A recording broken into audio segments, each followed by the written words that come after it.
So we hear all about no-till farming, right? The promise of healthier soil, cleaner water, and yeah, better profits. But, anyone who's actually tried it knows this is not some overnight fix. So the really big question is, how long do you actually have to wait for that payoff? Let's dig in and break down the timeline from that initial struggle all the way to the reward. This is it. This is the core question for anyone even thinking about making this switch. You stop tilling your soil, but when do you actually start to see those benefits that everyone talks about? So we're going to walk through the whole journey, from that initial kind of painful struggle to those long-term rewards. And I mean, this is the ideal, isn't it? This is the picture we all have in our heads. New crops just pushing right up through the organic matter of last year's harvest, building this more resilient, healthier system from the ground up. But getting to this point, well, that's a process. Okay, so to really understand the timeline, we first have to be crystal clear on what we're even talking about. What is the fundamental idea behind no-till farming? It's really as simple as it sounds. You don't plow, you don't disc, you don't turn the soil over at all. You plant directly into the ground, leaving that soil structure and all the residue from the last crop exactly where it is. And this is where you really see the stark contrast. On one hand, you've got conventional tillage, which just rips up the soil's natural structure, leaving it really vulnerable. But on the other hand, you have no-till, which keeps that structure intact and can cut down erosion by a massive 50 to 90%. That difference right there is the whole reason this transition period even exists. And that brings us to, let's be honest, the toughest part of the whole journey, the transition. Because when you stop tilling, the soil doesn't just magically heal overnight. Nope. There's a period of adjustment that can be, well, it can be incredibly challenging. And here is the tough reality of it. Farmers often see a drop in their yields. It's what they call a yield drag, of anywhere from 5 to 15% in those first couple of years. This is the very bottom of that dip, and frankly, it's where a lot of people get discouraged and just give up. So why does that yield drag even happen? Well, for a whole bunch of reasons. The biology of the soil has to completely rebuild itself from scratch. You've got to invest in new, specialized planters that can actually cut through all that residue. You can't just plow your weeds away anymore.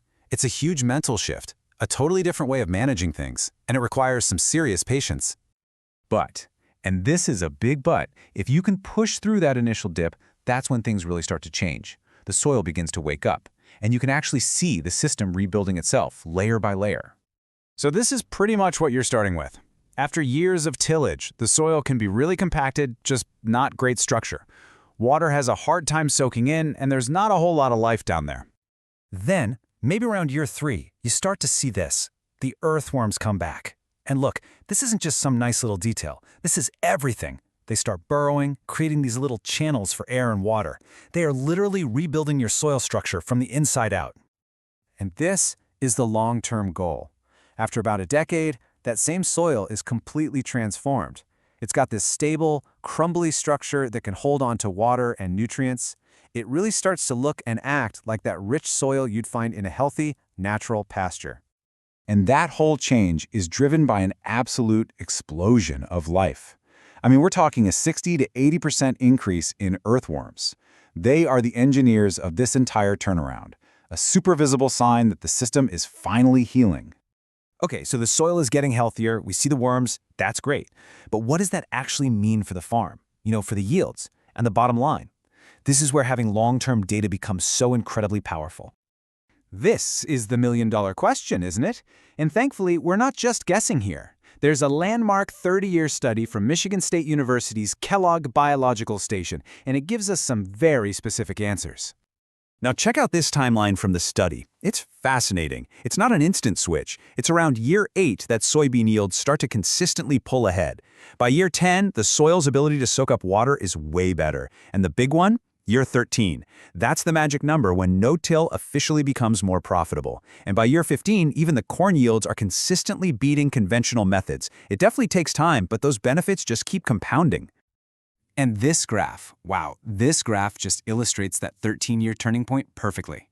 You can see the initial investment, right? Those expenses in red. But then you just watch as that revenue line in black starts to pull away. And that blue line, that's the accumulated profit. It just keeps climbing. It is the perfect picture of a long-term investment paying off big time.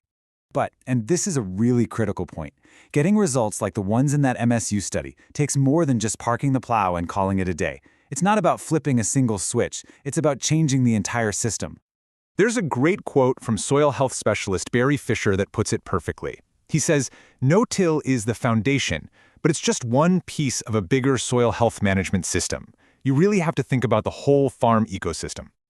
And that bigger system includes key things like these: using cover crops to protect the soil and feed all those microbes, changing up how you fertilize because the soil is now cycling nutrients in a totally different way, using different crop rotations to manage pests naturally.